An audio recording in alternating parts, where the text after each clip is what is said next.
Good morning, ladies and gentlemen.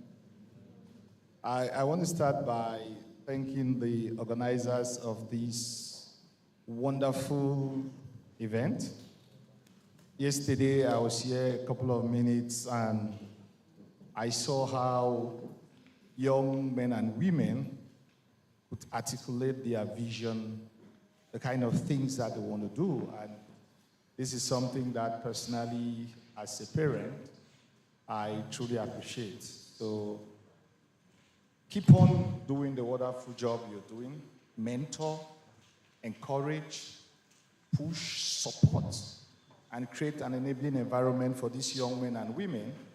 So tomorrow there will be our Mark Zuckerberg, the Albert Einstein, the Elon Musk of Cameroon. I'm truly, truly impressed with what the university is doing. So it's not a speech, it's a conversation, a discussion that I want to have with my younger brothers, my sons, and my daughters. I'll just start by asking you a question. How many of you believe that Africa can be transformed through technology? Yeah, I think almost everybody believes that Africa will be transformed. Who is going to do that transformation? Okay. So the transformation will be done by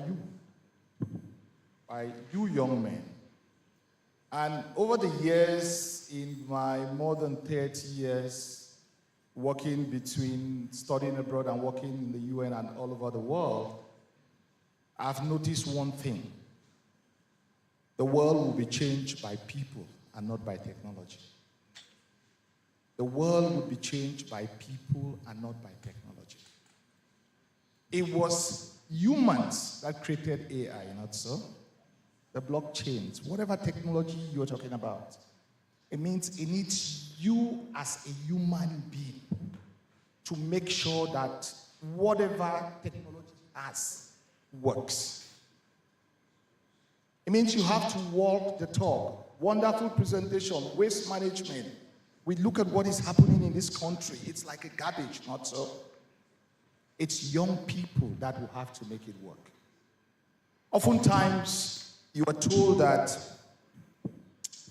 Africa is rich in resources. The subsoil of Africa is one of the richest in the world. There's cobalt, there's gold, there's petrol, whatever. I used to work in a country called the Democratic Republic of Congo in the UN. The Congo is a geological scandal in terms of resources, not so? But these resources would not be useful, would not be important if you young men don't use these resources. Under the subsoil, it doesn't have any use.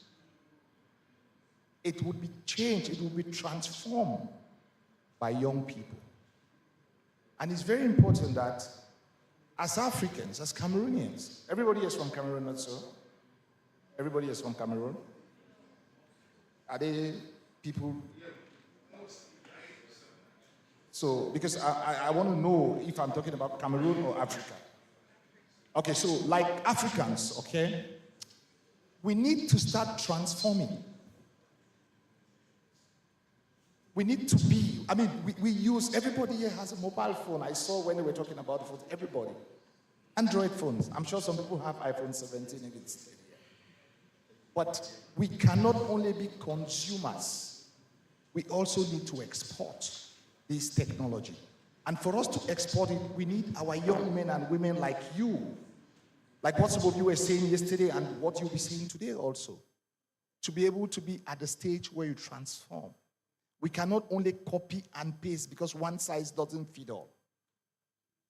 This world, this country, or this continent will be changed by those who innovate, by those who create, by those who think out of the box, and by those who dare to fail. Because failing is not a problem. I prefer you to fail than not to dare than not to dare. Because it was by daring and doing that the Roman Empire was built, and not by some docile policies cowards will call caution. Take your time. You cannot do it. We live in a society where everybody has a PhD. You know what I call a PhD? Pull him or her down syndrome. The pull him or her down syndrome. It's a PhD. Every Cameroonian or African has a PhD. Why do I say that?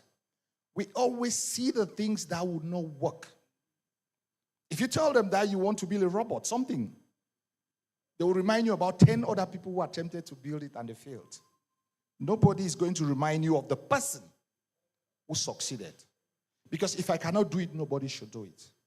And as young people, you have to have the mindset that I can do it. You have to be bullish in your thought.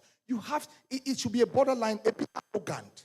I like, if you watch football, I'm a big football fan, an Arsenal supporter. We won the Premier League. I don't really care those who don't support Arsenal. I don't really care. I don't really care. London is red, okay? But if you see the way somebody, the GOAT of all times, is Messi, okay?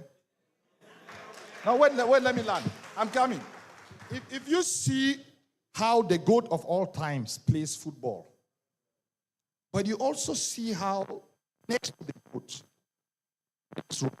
his guns, his attitude, I like it. I like it, okay? It's like, or if you look at the greatest player from this continent, Samuel Eto'o, you see his arrogance. You used to see when he was a player, they are all only want to bring you to always ensure that you keep learning. Those in academia would say you either publish or you perish. In technology, you either innovate or you perish. You either innovate, you either read, or you are stagnant. If you have to live with the times, I am an Apple fan. I am unapologetic Apple. I had my first iPhone in 2006. I used to use BlackBerry because Barack was president. Obama used to have a BlackBerry. At that time, I was a student in the US. So I've used iPhone from 2006 till date.